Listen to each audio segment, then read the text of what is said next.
अस्सलाम वालेकुम। आज हम मैनेजमेंट के जो फोर फंक्शंस हैं उसके बारे में कुछ एमसीक्यूज करेंगे। जैसे कि आप लोगों को पता है कि हमारा जो नर्सिंग मैनेजमेंट और लीडरशिप नर्सिंग एडमिनिस्ट्रेशन ये काफ़ी इम्पोर्टेंट है। एमसीक्यूज हमारे 17 हेड नर्स की पोस्ट हो या फिर एनआई की पोस्ट हो या फिर जैसे 18 की पोस्ट है उनमें ये एमसीक्यूज बहुत ज़्यादा आते होते हैं। तो काइंडली मैं जो आप लोगों के लिए लेक्चर बना रही हूँ तो ये आप लोग सुना भी करें और डेली बेसिस पे पढ़ा भी करें, इनको समझा भी करें। अगर इन केस कोई बात समझ नहीं आ रही आप लोग सजेशंस भी ग्रुप में दे सकते हो कि हमें ये टॉपिक आप पढ़ा दें। उसके फिर हम लेक्चर्स जो हैं वो अरेंज कर लेंगे। ठीक हो गया।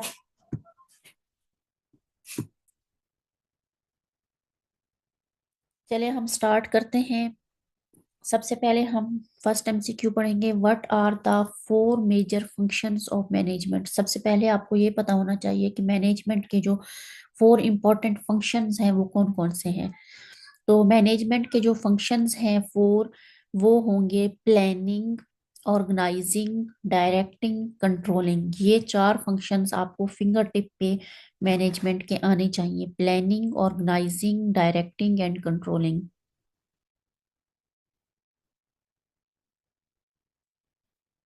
Question number to.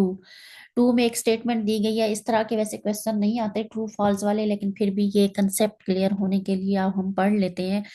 Planning sets the various objectives for company divisions and various departments. अब प्लानिंग की ऐसे समझे, आपको एक एग्जांपल या डेफिनेशन दे रही हैं कि प्लानिंग का मतलब ये होता है कि डिफरेंट ऑब्जेक्टिव्स को, कंपनीज की ऑब्जेक्टिव्स को सेट करना या किसी डिपार्टमेंट की ऑब्जेक्टिव्स को सेट करना, वो प्लानिंग कहलाती है। तो ये स्टेटमेंट बिल्कुल ट्रू है। नेक्स्ट है three. This style works well in team setting where everyone input is valued. Productivity can increase because everyone feels valued. This work well when longer timeline. This is an example of what type of manager। मतलब manager की एक किस्म पूछी हुई है कि वो कौन से टाइप का मैनेजर है जिसके होते हुए जो है वो टीम मेंबर्स रिस्पेक्टेड फील करते हैं, मतलब कि हमारी रिस्पेक्ट हो रही है, हमें वैल्यू दी जा रही है।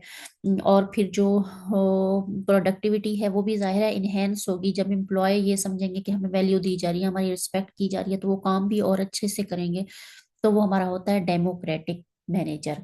तो डेमोक्रेटिक हमने लास्ट टाइम पढ़ा था कि डेमोक्रेटिक का मतलब ये होता है कि डेमोक्रेटिक का मतलब ये होता है कि जो जो लीडर है या जो मैनेजर है वो डिसीजंस जो ले रहा है उनको उनकी इन डिसीजंस के अंदर जो उसके एम्प्लॉय हैं या सबऑर्डिनेट हैं उनकी पार्टिसिपेशन को भी इन्वॉल्व कर रहा है। तो वो क्या होता है, डेमोक्रेटिक। चलिए हम नेक्स्ट पढ़ते हैं। In this case, the manager takes full responsibility for business outcome. This system may not encourage new ideas or creativity, but cannot be useful for crisis management or sorry, but can be useful for crisis management or short timeline. This is example of what type of manager। तो वो autocratic होता है। हमने पहले पढ़ा कि autocratic जो leader होता है वो इंडिपेंडेंटली जो है वो डिसीजंस मेक करता है। इस तरह वो कहते हैं कि अगर मैनेजर जो है वो तमाम रिस्पॉन्सिबिलिटीज और आउटकम्स की रिस्पॉन्सिबिलिटीज खुद ले रहा है और उसके साथ साथ जो है वो न्यू आइडियाज को इनकरेज कर रहा है, सॉरी न्यू आइडियाज को इनकरेज नहीं कर रहा, मतलब वो एक जैसे कहते हैं ना बॉस एंड सबऑर्डिनेट वाला बिहेवियर। वो कहता है कि जो मैंने कहा वही करो आप लोग।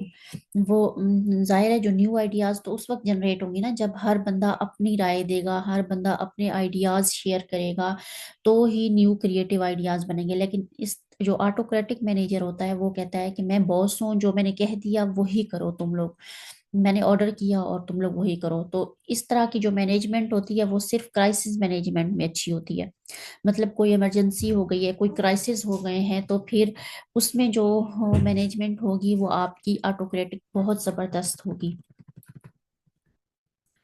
नेक्स्ट है upper management is in charge of, जो अपर मैनेजमेंट होता है वो किसका इंचार्ज होता है, वो स्ट्रेटेजिक प्लानिंग का इंचार्ज होता है।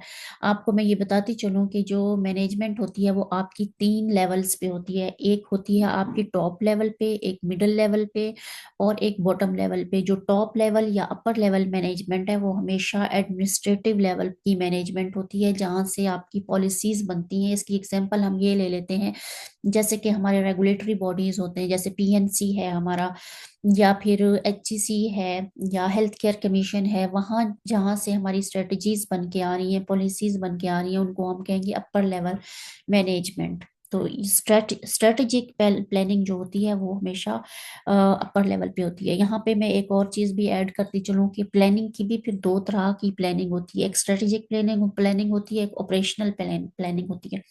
स्ट्रेटेजिक प्लानिंग वही है जो अपर लेवल वाले कर रहे हैं, मतलब policies and rule and regulation बनाना। और ऑपरेशनल लेवल की जो प्लानिंग होती है वो होती है एक मैनेजर, जो मिडिल लेवल का मैनेजर होता है, जो काम जिसने करवाने होते हैं वो जो प्लानिंग कर रहा होता है, तो वो ऑपरेशनल लेवल की प्लानिंग होती है। तो अपर लेवल की प्लानिंग कौन कर रहा है, अपर लेवल मैनेजमेंट में कौन सी प्लानिंग हो रही है, स्ट्रेटेजिक प्लानिंग हो रही है। नेक्स्ट है mid level management is in charge of. जो मिड लेवल होता है वो किसका इंचार्ज होता है, वो टेक्टिकल प्लानिंग का इंचार्ज होता है। मतलब जैसे एक मिडिल लेवल मैनेजर की एग्जांपल ले लें, तो मिड लेवल का जो मैनेजर होता है वो टेक्ट्स यूज करके प्लानिंग्स करता है। मतलब डिफरेंट टेक्ट यूज करूं तो मैं इस तरह से ऑपरेशंस जो हैं, काम जो हैं, टास्क उनको करवा सकता हूँ। ये इसकी सिंपल एग्जांपल हम ये ले सकते हैं, जो स्ट्रेटेजिक प्लानिंग बन के ऊपर से आई है, अब मिडिल लेवल उनको इस वे में इम्प्लीमेंट करवाने की प्लानिंग बनाएगा कि ये ठीक तरह तरीके से अकॉर्डिंग टू स्टैंडर्ड मेरे इम्प्लीमेंट हो जाएं। Lower management is in charge of. अब लोअर मैनेजमेंट किसका इंचार्ज होता है, वो फंक्शनल प्लानिंग का होता है। अब लोअर लेवल का काम क्या होता है, काम करना होता है उसने।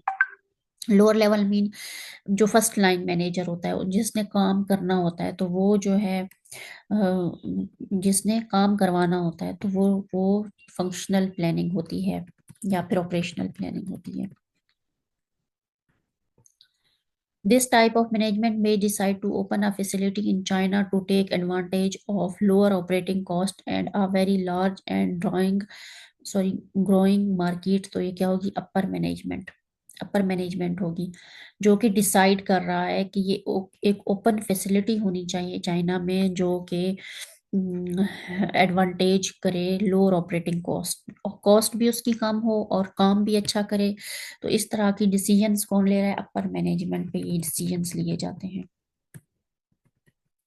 This type of management is responsible for building and the plants. जो मैनेज वो कौन सी मैनेजमेंट है जो रिस्पॉन्सिबल है building and running the plant, तो ये मिडिल लेवल जो मैनेजर होता है वो रन कर रहा होता है। अब मैंने आपको पहले बताया कि जो मिडिल लेवल वाला होता है वो काम करवाता है, तो इट्स मीन कि वो रिस्पॉन्सिबल है कि एक प्लांट रन किस तरह करे, करवा रहा है उसको, तो वो मिडिल लेवल मैनेजमेंट हो गया। This type of management hires workers and responsible for day to day activities. जो लो लेवल होता है वो उसकी डे टू डे एक्टिविटी का रिस्पॉन्सिबल होता है। लो लेवल को हम फर्स्ट लाइन मैनेजर भी कहते हैं। तो लो लेवल पे डे टू डे मैनेजमेंट जो है वो उसका रिस्पॉन्सिबल होता है। अब फॉर एग्जांपल जैसे एक हेड नर्स है, तो वो लोअर लेवल मैनेजमेंट होती है या फर्स्ट लाइन मैनेजर होती है, क्योंकि वो डेली बेसिस पे अपने सबऑर्डिनेट से काम करवाती है। Most companies have a code of conduct to guide how employees should behave। किस तरह से एम्प्लॉय को बिहेव करना चाहिए, तो ये ट्रू है। बहुत सारी यानी कोड ऑफ कंडक्ट का की उन्होंने रीजन बताई हुई है कि कोड ऑफ कंडक्ट जो कंपनीज के पास होती है उसकी क्या रीजन है। उसका मतलब ये होता है कि जो एम्प्लॉयज का बिहेव है वो किस तरह से हमने गाइड करना है, कोड ऑफ कंडक्ट जो है वो उसको गाइड करता है। थैंक यू, आज हमारे यही एमसीक्यू थे। इंशाल्लाह फिर नेक्स्ट हम कुछ और पढ़ेंगे। आप जब तक इनको समझें और पढ़ें।